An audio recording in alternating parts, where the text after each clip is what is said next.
Hello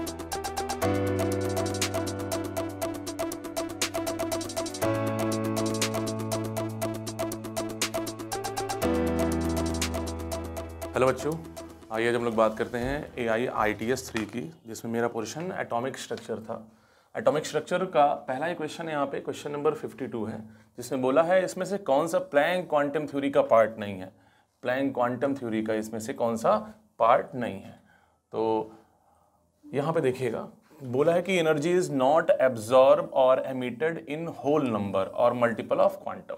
ये Planck quantum theory का part नहीं है। मैंने बताया था आपको कि प्लैंक्स की थ्योरी के अकॉर्डिंग जो भी रेडिएशन एनर्जी होती है वो पल्सेस के फॉर्म पे ट्रेवल करती है, और हर पल्स के पास एक फिक्स अमाउंट ऑफ एनर्जी होती है, जिनको हम लोग बोलते हैं क्वांटम। लाइट के टर्म पे इनको बोलते हैं फोटॉन्स। हर फोटॉन्स, जितने भी रेडिएशन होते हैं उनकी टोटल एनर्जी इन फोटॉन्स के मल्टीपल में होती है, इंटीग्रल मल्टीपल में होती है, जबकि पहला बोला है ये मल्टीपल में नहीं होगा। तो क्वेश्चन नंबर 52 का पहला हो जाएगा यहाँ पे। आइए नेक्स्ट क्वेश्चन देखते हैं इसमें, क्वेश्चन नंबर 53, क्वेश्चन नंबर 55 है ना। क्वेश्चन नंबर 55 देखते हैं। क्वेश्चन नंबर 55 की बात करें तो यहाँ पे बोला है कि न्यूक्लियस और टोटल वॉल्यूम जो एटम का है, वो एटम और न्यूक्लियस के वॉल्यूम का रेशियो क्या होगा। तो मैंने बताया था वॉल्यूम ऑफ एटम और वॉल्यूम ऑफ न्यूक्लियस का जो रेशियो होता है वो 10⁻15 होता है ना। अगर यहाँ पे न्यूक्लियस और एटम के वॉल्यूम का रेशियो देखेंगे तो ये 10⁻15 से हो जाएगा 10⁻−15। तो क्वेश्चन नंबर 55 का करेक्ट ऑप्शन हो जाएगा फर्स्ट। नेक्स्ट क्वेश्चन देखते हैं 55 के बाद। 55 के बाद question number 60। Question number 60, question number 60 में देखिएगा, यहाँ पे बोला है कि अल्फा पार्टिकल इलेक्ट्रॉन, प्रोटॉन और न्यूट्रॉन को E/m वैल्यू के इंक्रीजिंग ऑर्डर पे आपको पुट करना है ना। तो E/m, अगर E/m निकालूं मैं यहाँ पे इलेक्ट्रॉन का, तो इलेक्ट्रॉन का जो रिलेटिव चार्ज होता है वो होता है 1, और इसका रिलेटिव मास होता है 1/1840। तो इसकी E/m वैल्यू आएगी 1840 अप्रॉक्स। E/m निकालूं अगर मैं प्रोटॉन की, तो प्रोटॉन की E/m निकालूं, रिलेटिव चार्ज 1, रिलेटिव मास 1 होगा, यानी ये वैल्यू आ जाएगी 1। E/m वैल्यू निकाल दूं अगर न्यूट्रॉन की, तो न्यूट्रॉन का चार्ज 0 होता है और मास 1 होता है, तो ये वैल्यू आ जाएगी 0। E/m अगर निकाल दूं अल्फा की, तो मैंने बताया था कि अल्फा पे 2 यूनिट पॉजिटिव चार्ज होता है, जिसका मास होता है हाइड्रोजन मतलब हीलियम के मास के इक्वल, यानी हीलियम का मास 4 हो जाएगा, जो हाइड्रोजन के मास से 4 टाइम ज़्यादा होता है, और इसकी वैल्यू आ जाएगी 1/2 है ना, इंक्रीजिंग ऑर्डर। तो सबसे कम E/m हो जाएगा न्यूट्रॉन के बाद इसकी वैल्यू हो जाएगी अल्फा, न्यूट्रॉन के बाद अल्फा, अल्फा के बाद प्रोटॉन, प्रोटॉन के बाद हो जाएगा इलेक्ट्रॉन, है ना। तो करेक्ट ऑप्शन हो जाएगा न्यूट्रॉन, अल्फा, प्रोटॉन और इलेक्ट्रॉन। क्वेश्चन नंबर 60 का करेक्ट ऑप्शन हो जाएगा सेकेंड 2। आइए फिर देखते हैं क्वेश्चन नंबर 63। क्वेश्चन नंबर 63 देखते हैं यहाँ पे। क्वेश्चन नंबर 63 की बात कर लें तो यहाँ पे बोला है कि लिथियम सेकेंड आयन की सेकेंड ऑर्बिट की वैल्यू दे दी है यहाँ पे x, एक्सपेक्टेड रेडियस बताना है थर्ड ऑर्बिट बेरिलियम आयन की। तो यहाँ पे अगर मैं निकाल दूं रेडियस का ratio, radius of beryllium 3+ ion upon radius of lithium 2+ ion, तो रेडियस का फॉर्मूला क्या होता है, A0 n²/z। बेरिलियम का थर्ड ऑर्बिट बोला है तो n की वैल्यू हो जाएगी 3, है ना, 3²। और एटॉमिक नंबर तो सेम है, हाइड्रोजन एटम दिया है, लिथियम और बेरिलियम दिया है, तो बेरिलियम का एटॉमिक नंबर हो जाएगा 4, है ना। लिथियम के लिए निकालेंगे A0 n की वैल्यू 2 है, 2 का स्क्वायर करेंगे 4, और लिथियम का एटॉमिक नंबर हो जाता है 3। सिंप्लीफाई करेंगे, A0 से A0 कैंसिल, ये 3 3 9/4, इसका रेसिप्रोकल करेंगे तो ये हो जाएगा 3/16, और ये आ जाएगा 27/16, यानी ये वैल्यू हो जाएगी 27/16 x। लिथियम का रेडियस दे दिया है यहाँ पे, लिथियम आयन का रेडियस दे दिया है x का साइड चेंज करेंगे तो ये हो जाएगा 27/16x, है ना। Next question, question number 66। Question number 66, आइए क्वेश्चन नंबर 66 देखते हैं। क्वेश्चन नंबर 66 बोला है यहाँ पे, असर्शन रीजन है कि बाल्मर सीरीज के लिए जो n की वैल्यू होगी हाइड्रोजन स्पेक्ट्रम में, हाईएस्ट वेवलेंथ के लिए 4 और 6 होगी। तो बाल्मर सीरीज का ग्राउंड स्टेट होता है 2, और अगर मैक्सिमम वेवलेंथ या हाईएस्ट वेवलेंथ की बात कर लें तो ये हो जाएगा n1+1, और n2 की वैल्यू आ जाएगी यहाँ पे 3। तो ऑब्वियस सी बात है, असर्शन हो गया गलत। और रीजन की बात कर लें तो बाल्मर के लिए ग्राउंड स्टेट 2 और एक्साइटेड स्टेट की वैल्यू 2 से बड़ी कुछ भी हो जाएगी, तो रीजन सही है बट असर्शन यहाँ पे गलत हो जाएगा। तो करेक्ट ऑप्शन हो जाएगा इसका 4, है ना, करेक्ट ऑप्शन हो जाएगा 4, assertion is false but reason is true. तो क्वेश्चन नंबर 66 के बाद आइए नेक्स्ट क्वेश्चन देखते हैं, question number 70। Question number 70, question number 70, यहाँ पे बोहर का एनर्जी का फॉर्मूला दे दिया है, बोहर्स एटॉमिक थ्योरी का, और बोला है कि विच कौन सा इसमें स्टेटमेंट करेक्ट नहीं है। तो करेक्ट स्टेटमेंट कौन सा नहीं, आइए देखते हैं। लिखा है कि n की वैल्यू 1 होगी तो इलेक्ट्रॉन की जो एनर्जी होगी मोर नेगेटिव होगी at does it for n equals to 6, which mean that the electron is more loosely bonded in smallest allow orbital. हाँ, बोहर का थ्योरी के अकॉर्डिंग एनर्जी की वैल्यू जितनी नेगेटिव होगी वो न्यूक्लियस से उतना क्लोजली बॉन्ड होगा। तो ये तो सही है कि n की वैल्यू 1 होगी तो इलेक्ट्रॉन की एनर्जी मोर नेगेटिव होगी, लेकिन इसका मतलब ये नहीं होगा कि इलेक्ट्रॉन लूजली बॉन्डेड होगा। न्यूक्लियस के जितना करीब कोई शेल होता है, इलेक्ट्रॉन और न्यूक्लियस का फोर्स ऑफ अट्रैक्शन उतना ज़्यादा होता है। तो इसमें करेक्ट ऑप्शन, इनकरेक्ट ऑप्शन हो जाएगा फर्स्ट, 70 का हो जाएगा फर्स्ट। फिर नेक्स्ट क्वेश्चन एटॉमिक का है, क्वेश्चन नंबर 76। आइए क्वेश्चन नंबर 76 की बात करते हैं। क्वेश्चन नंबर 76 बोला, इसमें पूछा है कि बोहर्स का hydrogen does not form part of Bohr's model of hydrogen atom. Hydrogen atom Bohr का एटॉमिक थ्योरी का कौन सा पोस्टुलेट इसमें नहीं है। तो पहला लिखा है energy of electron in the orbit is quantize. बात तो सही है, बोहर ने बताया था कि हर शेल की एनर्जी फिक्स होती है तो क्वांटाइज होगी, और मैंने बताया था कि बोहर की थ्योरी क्वांटाइज मॉडल होती है एटम की। दूसरा है electron in the orbit nearest to the nucleus has lowest energy, है ना, ये भी सही है। न्यूक्लियस के जितना क्लोज कोई शेल होगा उसकी एनर्जी उतनी नेगेटिव आती चली जाएगी। थर्ड बोला है electrons revolve in different orbit around the nucleus, एकदम सही है, डिफरेंट ऑर्बिट में रिवॉल्व करते हैं। और ये जो ऑर्बिट यानी शेल्स होते हैं कॉन्सेंट्रिक फॉर्म पे अरेंज होते हैं, जिनको आप नाम देते हैं केलेमेन। लास्ट लिखा है position in velocity of electron in the orbit can not determine simultaneously. ये पोस्टुलेट ऑब्वियस सी बात है गलत हो जाएगा, क्योंकि ये द ब्रोगली का कॉन्सेप्ट था, है ना। तो क्वेश्चन नंबर 76 का ऑप्शन 4 हो जाएगा। 76 के बाद मेरे पोर्शन का क्वेश्चन है यहाँ पे 78, क्वेश्चन नंबर 78। आइए क्वेश्चन नंबर 78 देखते हैं। क्वेश्चन नंबर 78 में बोला है कि maximum kinetic energy, question number 78 की बात कर लें तो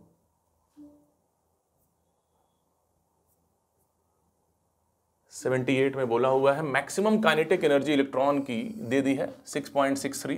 तो काइनेटिक एनर्जी की वैल्यू दे दी है यहाँ पे 6.63 10⁻⁻20 जूल, और रेडिएशन की फ्रीक्वेंसी दे दी है। रेडिएशन की फ्रीक्वेंसी मतलब न्यू की वैल्यू दी है 2 × 10⁻14 सेकेंड इनवर्स, और फाइंड आउट करनी है यहाँ पे थ्रेशोल्ड फ्रीक्वेंसी यानी न्यू नॉट निकालना है आपको। थ्रेशोल्ड फ्रीक्वेंसी मतलब न्यू नॉट। तो आइंस्टीन का फोटो इलेक्ट्रिक थ्योरी अगर लगाएंगे तो मैंने बताया था E = E0 plus kinetic energy होता है। अगर यहाँ पे E को तोड़ें तो क्या आएगा h न्यू, E0 को तोड़ें तो h न्यू नॉट, और काइनेटिक एनर्जी की वैल्यू डायरेक्ट दे दी है यहाँ पे 6.63। मैं अप्रॉक्स 6.6 लेके सॉल्व कर दे रहा हूँ 10⁻⁻20, है ना। अच्छा, फ्रीक्वेंसी निकालनी है तो प्लैंक कांस्टेंट की वैल्यू 6.6 10⁻⁻34, फ्रीक्वेंसी की वैल्यू दे दी है 2 × 10⁻14, और आपको फाइंड आउट करना है यहाँ पे थ्रेशोल्ड फ्रीक्वेंसी। प्लैंक कांस्टेंट की वैल्यू 6.6 10⁻⁻34, न्यू नॉट निकालना है आपको यानी थ्रेशोल्ड फ्रीक्वेंसी निकालनी है, और ये है 6.6 10⁻⁻20, है ना। 6.6 से 6.6 कैंसिल आउट हो जाएगा यहाँ पे, और ये वैल्यू आ जाएगी 2 × 10⁻⁻20, ये वैल्यू आ जाएगी 2 × 10⁻⁻20। यहाँ पे आप सॉल्व करेंगे तो ये हो जाएगा 10⁻⁻34 न्यू नॉट, और इसको जब आप सॉल्व करेंगे तो हो जाएगा 10⁻⁻20। 10⁻⁻20 को कॉमन लेंगे तो 10⁻⁻20 से -20 कैंसिल हो जाएगा, यहाँ बचेगा 10⁻⁻14, है ना, 10⁻⁻14। ये वैल्यू हो जाएगी 2, यहाँ पे आ जाएगा 2,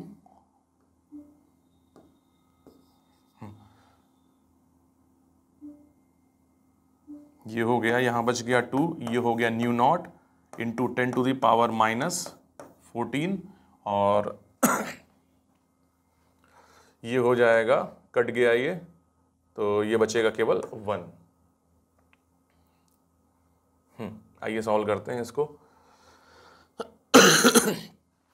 सॉल्व करेंगे तो न्यू नॉट की वैल्यू आएगी यहाँ पे 2 - 1 हो जाएगी 1, और ये 10⁻⁻14 इसको सॉल्व करेंगे तो 10 टू द पावर प्लस 14, यहाँ इसका करेक्ट ऑप्शन हो जाएगा 10 टू द पावर प्लस 14, है ना। आइए नेक्स्ट क्वेश्चन सॉल्व करते हैं। Question number 79, question number 79, question number 79 क्या है यहाँ पे, बोला है 600 वॉट का लैंप है, मैंने बताया था कि पर यूनिट, और मोनोक्रोमेटिक रेडिएशन एमिट कर रहा है जिसका वेवलेंथ दे दिया है, तो पर सेकंड का नंबर ऑफ फोटोन फाइंड करना है। मैंने बताया था पर सेकंड में जो वर्क डन यानी पावर होता है, पर सेकंड का जो पावर होता है वो एनर्जी के इक्वल होता है, और Planck constant, Planck quantum theory का फॉर्मूला लगाएंगे तो E इक्वल्स टू hc/λ हो जाएगा।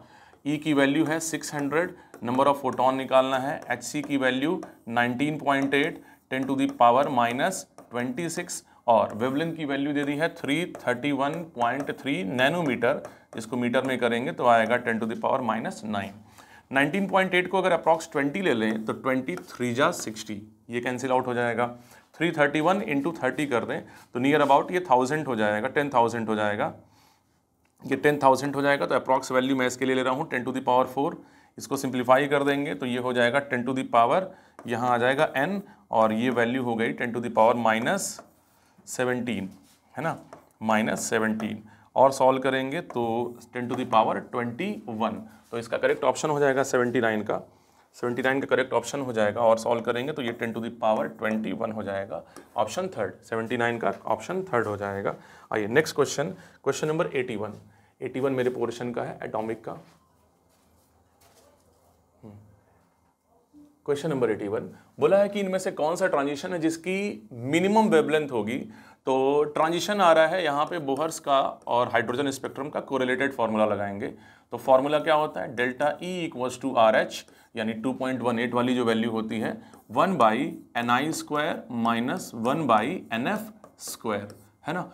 यहाँ से आपको सॉल्व कर लीजिएगा, ये तो कांस्टेंट हो गई वैल्यू, तो जिसके लिए डेल्टा E की वैल्यू मैक्सिमम आएगी उसकी वेवलेंथ मिनिमम हो जाएगी। तो पहले ऑप्शन से अगर डेल्टा E निकाल लें हम लोग पहले ऑप्शन से, तो केवल Ni और Nf पुट कर दें, 4 से 1 में जा रहा है तो 4 का स्क्वायर 16, और ये हो गया 1 माइनस 15/16, है ना।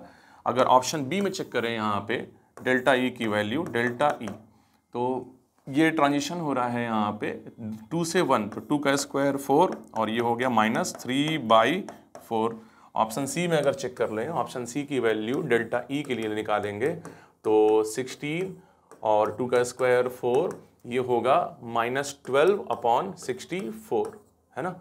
ऑप्शन डी के लिए ये वैल्यू निकाल लें तो ऑप्शन डी में डेल्टा E की वैल्यू कितनी आएगी, 3 का स्क्वायर 9, 1 का स्क्वायर 1, ये आ जाएगा माइनस 8/9, है ना।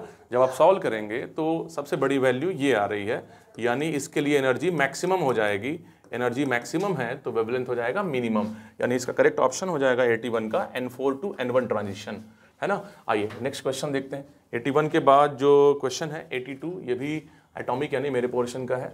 आइए यहाँ देखते हैं, स्पेक्ट्रल सीरीज हाइड्रोजन एटम की दी है जिसमें बोला है कौन सी सीरीज ऐसी है जो IR में लाई नहीं करती है, तो लाइमन और बाल्मर, यही दो सीरीज होती है जो IR में लाई नहीं करती है।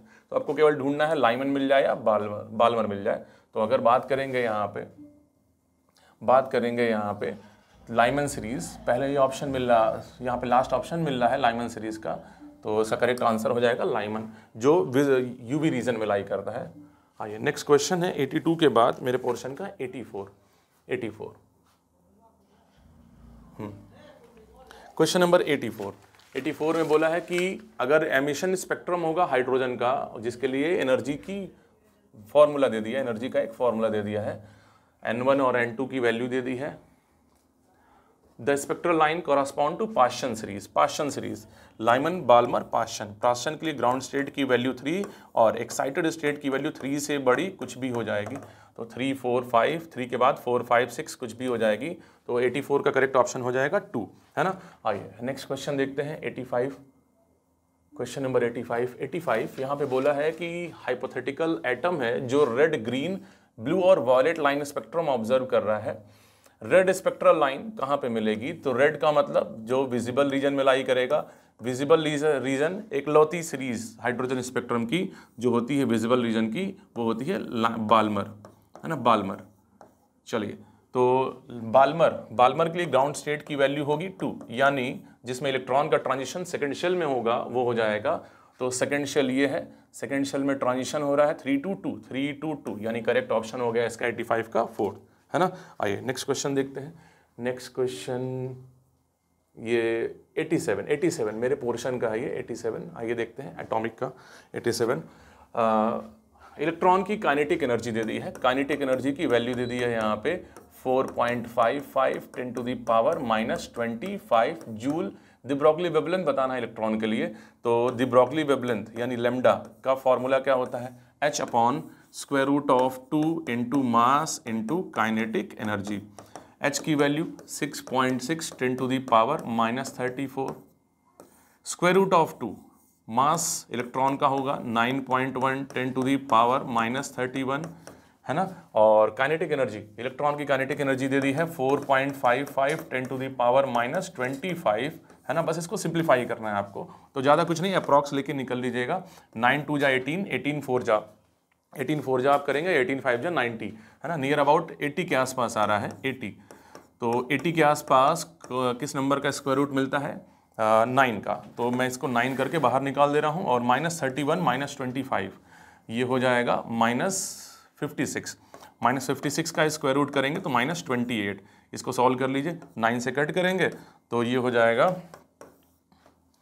9 7 जा 63, 0.7 में आ रहा है, 0.7। एक ही ऑप्शन है, ऑब्वियसली बात है, इसका ऑप्शन हो जाएगा सेकंड, 87 का ऑप्शन हो जाएगा सेकंड। आइए नेक्स्ट क्वेश्चन है इसका फिर 89, मेरे पोर्शन का नेक्स्ट क्वेश्चन है 89। 89 में बोला है कि second Bohr orbit hydrogen atom के लिए एनर्जी दे दी है, तो फोर्थ बोहर ऑर्बिट के लिए एनर्जी बतानी है। आइए निकाल लिया जाए। तो फोर्थ बोहर ऑर्बिट की एनर्जी यानी E4 निकालना, और E2 की वैल्यू दी है, कंपेयर कर सकते हैं यहाँ पे, डायरेक्ट भी कर सकते हैं। चलिए कंपेयर कर लें, तो फॉर्मूला क्या होता है, -2.18 10⁻⁻18 Z²/n², है ना। हाइड्रोजन एटम है तो Z² 1 होगा और 4 का स्क्वायर हो जाएगा 16। तो डायरेक्ट यहाँ पे लिख दे रहा हूँ, 4 का स्क्वायर ये हो गया 16। तो 4 का स्क्वायर हो गया 16। नीचे भी आएगा -2.18 10⁻⁻18 Z² यानी 1, और सेकंड बोहर ऑर्बिट है तो n की वैल्यू 2 होगी, 2 का स्क्वायर 4 हो जाएगा। सिंप्लीफाई कर लें, E2 की वैल्यू -328 आ रही है, साइड चेंज करेंगे तो -328 हो जाएगी, यहाँ हो जाएगा E4, और इसको सॉल्व करेंगे आप तो ये हो जाएगा 4, ये हो गया 16। 4 4 जा, या 4 से ये कटा 8, यानी 8 में 8 का करेक्ट ऑप्शन हो जाएगा इसका फोर्थ। 89 का करेक्ट ऑप्शन हो जाएगा फोर्थ, 89 के बाद जस्ट इसके बाद वाला भी मेरा ही क्वेश्चन है, एटॉमिक का ही है। आइए देखते हैं क्वेश्चन नंबर 90। सेकंड और first Bohr orbit hydrogen atom का रेडियस बताना है, रेडियस रेशियो बताना है। तो सेकंड और फर्स्ट, तो R2/R1 में कर दे रहा हूँ। फॉर्मूला क्या होता है, A0n²/z। n सेकेंड ऑर्बिट मतलब n की वैल्यू हो जाएगी 2, 2 का स्क्वायर 4, और फर्स्ट ऑर्बिट n की वैल्यू 1, ये हो जाएगा 1, है ना। चलिए, तो और एटॉमिक नंबर सेम है तो बस कंपैरिजन यहाँ कर दे रहा हूँ शेल से। A0 से A0 कैंसिल, 4/1 यानी इसका रेशियो हो जाएगा 4/1। 90 का हो जाएगा सेकेंड ऑप्शन। 90 के बाद आइए नेक्स्ट क्वेश्चन फिर है 91, क्वेश्चन नंबर 91। ग्राउंड स्टेट में इलेक्ट्रॉन की एनर्जी दे दी है, n की वैल्यू 5 होगी तो एनर्जी कितनी हो जाएगी। एटम है हाइड्रोजन, एनर्जी का फॉर्मूला -13.6 EV में है, Z²/n²। Z मतलब हाइड्रोजन एटम का एटॉमिक नंबर 1 और n की वैल्यू 5 है, 5 का स्क्वायर 25। चलिए सिंप्लीफाई कर लेते हैं इसको, तो 25 का टेबल रीड करें, 25 5 जा, है ना। तो 91 का पहला ही ऑप्शन मिल जा रहा है 0.54, 91 का पहला आंसर हो जाएगा। आइए 91 के बाद नेक्स्ट क्वेश्चन आपका है 93, क्वेश्चन नंबर 93। हाँ 93, एक बॉल है जिसका मास दे दिया है 200 ग्राम, स्पीड दे दी है, द ब्रोगली वेवलेंथ निकालना है। तो फॉर्मूला सिंपल लगा देंगे, लैम्डा = h/mv, है ना। प्लैंक कांस्टेंट की वैल्यू 6.6 10⁻⁻34, मास दे दिया है बॉल का 200, वेलोसिटी दे दी है 3 × 10⁻3। सिंप्लीफाई कर लीजिए, सिंप्लीफाई करेंगे तो ये होगा 2.2, और सिंप्लीफाई करेंगे तो ये हो जाएगा 100, और ये हो जाएगा 1.1। तो 1.1 आना है, 1.1। ये यानी पहला और चौथे में से कुछ भी हो सकता है। अब एक्सपोनेंट 10 टू द पावर 3 और 10 to the power 2, 10 to the power 5, 10 to the power 5 का साइड चेंज करेंगे तो ये हो जाएगा 10 टू द पावर 3। ये देखिए यहाँ पे गलती हो रही थी, यहाँ पे CGS में वैल्यू है, तो CGS में अगर वैल्यू पुट करेंगे तो ये 10 टू द पावर -27 होगा। तो 10 टू द पावर 5 ऊपर गया तो -5 -32, इसका करेक्ट ऑप्शन हो जाएगा पहला 1.1 10 टू द पावर -32, तो 93 का पहला ऑप्शन हो जाएगा। इसके बाद क्वेश्चन जो है मिनिमम द ब्रोगली वेवलेंथ किसका होगा, मिनिमम सबसे कम द ब्रोगली वेवलेंथ किसका होगा। तो मैंने बताया था कि कंपैरिजन अगर है तो wavelength inversely proportional to mass होता है, यानी वो पार्टिकल जिसका मास हैवीएस्ट होगा उसका वेवलेंथ मिनिमम हो जाएगा। इलेक्ट्रॉन, प्रोटॉन, CO2 का मोलर मास 44, SO2 का निकालेंगे तो 64 आ जाएगा। ऑब्वियस सी बात है, इसका 98 का ऑप्शन हो जाएगा फोर्थ, है ना। 99 नेक्स्ट क्वेश्चन है 99। E/m value determine by, E/m value determine जो करते हैं, मैंने बताया था E/m को थॉमसन रेशियो या थॉमसन वैल्यू भी बोलते हैं, और ये थॉमसन डिटरमाइन किए थे, तो करेक्ट ऑप्शन हो जाएगा इसका पहला। लास्ट क्वेश्चन है यहाँ पे, अगर क्वेश्चन नंबर 100 की बात कर लें तो बोला है न्यूट्रॉन, न्यूट्रॉन सारे एलिमेंट पे मिलेगा किसके एटम को छोड़ के, तो हाइड्रोजन इकलौता एटम है जिसके पास एक भी न्यूट्रॉन नहीं होते हैं। तो ये आपके एटॉमिक स्ट्रक्चर के जितने भी क्वेश्चन थे उसका ये सोल्यूशन है। आई होप पेपर आपका अच्छा हुआ होगा और अच्छे से तैयारी करिए। ओके।